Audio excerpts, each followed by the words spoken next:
Akkam jirtu kabajamoota fi jaalatamtoota hordoftoota biiftuu Oroo bakkuma jirtanitti nageenyi keenya kan kabajaatiif kan jaalalaa isin haa ga'u isiniin jenna itti aansuudhaan oduu sa'a kana qabannee dhiyaannee jirra. Hanga dhuma sagantaa kanaatti nu wajji turaan affeerraa kenna kun biiftuu Oroodha keessani jajjabeeffadha. Kallattimaan gara mata duree oduu amma qabadheetti yeroo dabru oduun jalqaba. Mormii fi sochiin ogeeyyiin fayyaa hospitaalotaa jalqaban akka guutuu biyyattiitti kan itti fufe yoo ta'u waldaan ogeeyyii fayyaa Itoophiyaa mootummaan gaafilee ogeeyyii fayyaa hospitaalota Itoophiyaa hatantamaan akka deebisu gaafatuun dhagahamee jira. Dabalata oduu kana qabna isiniin geenna. Oduun itti aanu oduu oolmaa Oromiyaati. Oduu oolmaa Oromiyaati lolli Oromiyaa bakkoota garagaratti loltoota mootummaatti fi waraana bilisummaa Oromoo gidduutti gaggeeffamaa jiru itti fufee jira. Har'a giddugala Oromiyaa bakkoota garagaratti haleellaa loltoota mootummaa irratti raawwateen waraanni bilisummaa Oromoo injifannoo argatu beeksisee jira. Keessattuu lixa shaggar haleellaa qindaawaa loltoota mootummaa irratti raawwatu beeksisee jira.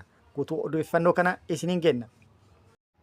Oduun inni biraa immoo waraanni bilisummaa Oromoo Oromiyaa bakkoota garagaratti humna haaraa leenjii loltummaatti fi leenjii siyaasaa yeroo dheeraaf ga'umsaan leenjisaa ture eebbisee jira.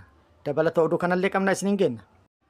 Oduu biyya alaatiin biyyoonni gurguddoon lamaan meeshaa waraanaa niikuleeraa akka addunyaatitti hidhatan Hindii fi Paakistaan haleellaa walirratti raawwatu jalqabanii jiru. Haleellaa walirratti raawwatu jalqabuun isaanii kun immoo addunyaaf yaaddoo guddaa ta'ee jira. Haleellaa walirratti raawwataniinis miidhaan akka dhaqqabe beekamee jira. Dabalata oduu kanallee qabannee jirra isiniin geenna. Guutuu oduu kanneen wajjin isin wajjin ka turu ani Bariisoo Ganamooti. Guutuun oduu kana akka itti aanu kanatti wal duraa duuban isiniif dhiyaata. Mormii fi sochiin ogeeyyii fayyaa hospitaalota Itoophiyaa akka guutuu biyyattiitti itti fufee jira. Akka guutuu biyyattiitti ogeeyyiin fayyaa hospitaalota Itoophiyaa hundinuu sagalee isaanii dhageessifataa jiru. Gara biraatiin immoo waldaan ogeeyyii fayyaa Itoophiyaa mootummaan gaaffilee ogeeyyiin fayyaa kaasan hatantamaan akka deebisu hubachiisee jira.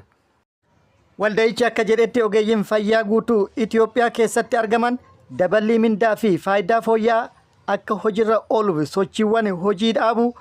sochiiwwan hojii dhaabuun dura gaggeeffamaa jiran eegaluu isaanii hordofee mootummaan gaafilee ogeeyyii fayyaatiif hatantamaan deebii kennuu akka qabu waldaan ogeessota fayyaa Itoophiyaa gaafatee jira. Akkasumas sochiin ogeeyyii fayyaa kun haala biyyaa fi hawaasa hin miineen gaggeeffamuu akka qabus cimsee hubachiisee jira. Waldaayichi ibsa har'a caamsaa 7/2025 baaseen gaaffileen ogeeyyii fayyaa kun seera qabeessa waan ta'aniif mootummaan furmaata hatantamaa kennuu akka qabu gaafatee jira. Itti dabaluunis waldaayichi gaaffilee kanneen irra deddeebiin qaamolee mootummaa dhimmi ilaallatuu fi waajjiraalee mootummaa ol'aanuuf karaa seera qabeessa ta'een kan dhiyaatan ta'uu eeruun ta'us ogeeyyiin fayyaa gaaffiin isaan kaasan hatantamaa fi karaa sirrii ta'een deebii waan hin argatiniif karaa adda addaatiin mirga isaaniif gaafachaa jiru jedhee jira. Kun akkuma jirutti ta'ee aangaa'onni ol'aanoon mootummaa kan federaalaatiif kan naannoo walgahii hatamtamaa yookaan ariifachiisaa taa'uun dhagahamee jira. Walgahiin taa'amaa jiru kunis cufaan akka ta'ee fi iccitiin keessoo isaaniitti baate akka ibsitutti qabxiileen marii isaanii tokkoffaa bakka bu'oota ogeeyyii fayyaa waliin marii gaggeessuuf irratti waliigaluun dhagahamee jira. Inni lammaffaa marii bakka bu'oota waliin gaggeeffamu kanarratti fedhii ogeeyyii fayyaa guutuu fi akkasumas gaafilee ogeeyyii fayyaa deebisuuf qorannoof qo'annoon gaggeeffamaa kan jiru akka ta'e amansiisu. Isaan immoo gadi deebi'anii ogeeyyii hafanii fi dhimmicha kanarratti mariisisuun akka amansiisan kallattii kaa'u. Sadaffaa kallattiimaan qorannoo fi qo'annoon yeroo dhumetti hojiitti kan galamu akka ta'ee fi qaamota kanaan tasgabbaa'uu didan finxaaleeyyummatti beekuudhaan tarkaanfiin kan fudhatamu akka ta'e kallattii kaa'atanii jiru jedhamee jira. Walumaa galatti kun gabaabinaan kan dhiyaate yoo ta'u guutuu odeeffannoo kana yeroo itti aanutti akkuma nu ga'een qabannee kan dhufnu ta'a.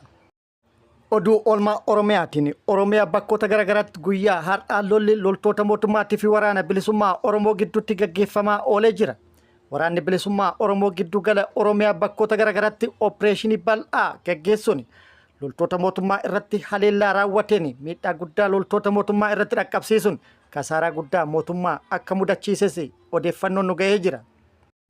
Lola har'a gaggeeffamaa oole wal qabatee gama mootummaatiin immoo wanti jedhame yookaan odeeffannoon nu ga'e hin jiru.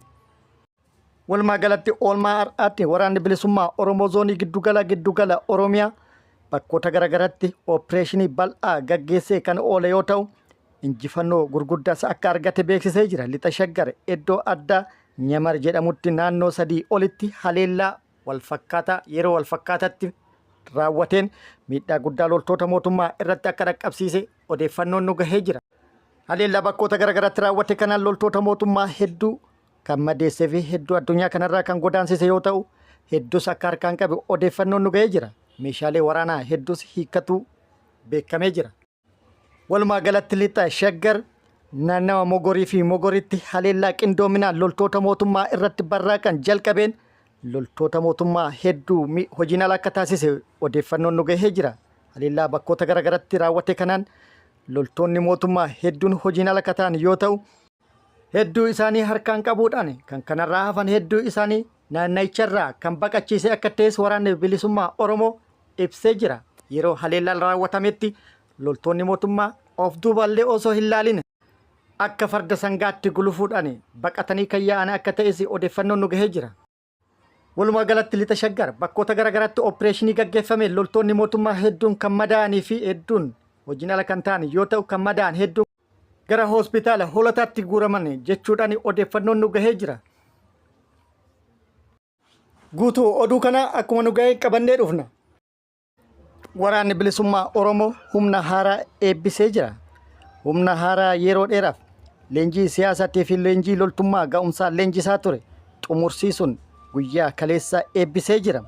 Humna haaraa lakkoofsaan baay'ee ta'ee fi ga'umsaan baay'ee ijaarame kana leenjisaa kan ture giddugala Oromiyaa funyaan Finfinnee jalatti akka ta'es waraanni bilisummaa Oromoo beeksisee jira. Sirni eebbaa haala ho'aan kan raawwatame akka turee fi erga sirni eebbaa raawwatameen booda immoo kallattii kaa'uudhaan humna haaraa eebbise kana bobbaasullee beeksisee jira. Akkasumas kibba baha Oromiyaa Arsii Bahaatti humni guddaan yeroo dheeraaf leenjii loltummaatii fi leenjii waraanaa fudhataa ture ga'umsaan eebbaaf gahee jira. Magaalaa guddittii godina Arsii Bahaa magaalaa Asallaa funyaan jalatti humna guddaa fi ga'umsa qabu yeroo dheeraaf leenjisaa ture eebbisuu odeeffannoon nu gahee jira. Guutuu fi dabalata oduu kanaa yeroo itti aanutti qabannee kan dhufnu ta'a. Indiyaan haleellaa misaa'elaa Paakistaanii fi kutaa Kaashmir kan Paakistaan jalatti bulu irratti raawwattee jirti. Haleellaa Indiyaan raawwatte kana hordofuudhaan biyyoota meeshaa waraanaa nikuleeraa hidhatan Indiyaa fi Paakistaan gidduutti haalli nageenya rakkoo guddaa keessa seenee jira. Biyyoonni kunneen yeroo dheeraaf wal gaarreeffataa turanis Indiyaan kutaalee Paakistaan akkasumas kutaalee Kaashmir kan Paakistaan jala bulan irratti misaa'elaan jeettiin akkasumas diroonii fi heelikooftaraan haleellaa raawwatteen miidhaa dhaqqabsiiftee jirti. Haleellaa kanaan biyyoonni lamaanuu quba walitti qabaa jiru. Indiyaan kutaalee Paakistaanii fi qaama Kaashmir kan Paakistaan jalatti bulu irratti haleellaa raawwatteen namoonni 8 ajjeefamuun himamee jira. Indiyaan immoo haleellaa Paakistaan daangaa darbuudhaan bulchiinsa ishee keessatti raawwatteen namoonni nagaa 3 ajjeefamuu himatti. Haleellaa kana irratti shororkeessitoonni Paakistaan keessatti maandheeffatan kallattiidhaan hirmaatan jechuudhaan Indiyaan yoo himattu Paakistaan immoo kana haaltee jirti. Gara biraatiin immoo Paakistaan haleellaa Indiyaan raawwatte kana qolatu himti. Humni ittisaa Paakistaan xayyaarota jeettotaa fi heelikooptaroota akkasumas diroonota Indiyaan bobbaaftee irratti haleellaa raawwatu himti. Haleellaa raawwatteenis yoo xiqqaate heelikooptaroota fi xayyaarota 6 akka kuffiftee fi diroonota hedduu akka haleelte himtee jirti. Haala kanaan guyyaa jalqabaatiin haleellaa Indiyaan raawwatte qolatuudhaan kasaaraa guddaa Indiyaa irratti akka dhaqqabsiifte himamee jira. Kun akkuma jirutti ta'ee haleellaa qilleensarraan Hindiin raawwatteen lakkoofsi namoota du'anii dabaluu Paakistaan himtee jirti. Namoonni du'anis 26 akka ga'an himuudhaan haala hubachuufis dhaadattee jirti. Dhaaduun Paakistaan kun immoo lolli hamaan biyyoota nukleera hidhatan kana lamaan gidduutti ka'uu danda'a waan jedhuun shakkii akka uumee fi biyyoonni garagaraa akka tasgabbaa'anii fi rakkoo jiru karaa nagaatiin akka furan dhaamsa dabarsaa jiru. Ta'uu baatee gara lolaanitti kan seenan yoo ta'u taate lolli biyyoota kana lamaan gidduutti ka'u lola niikuleeraa waan ta'eef addunyaaf yaaddoo guddaa akka ta'es tilmaamamee jira.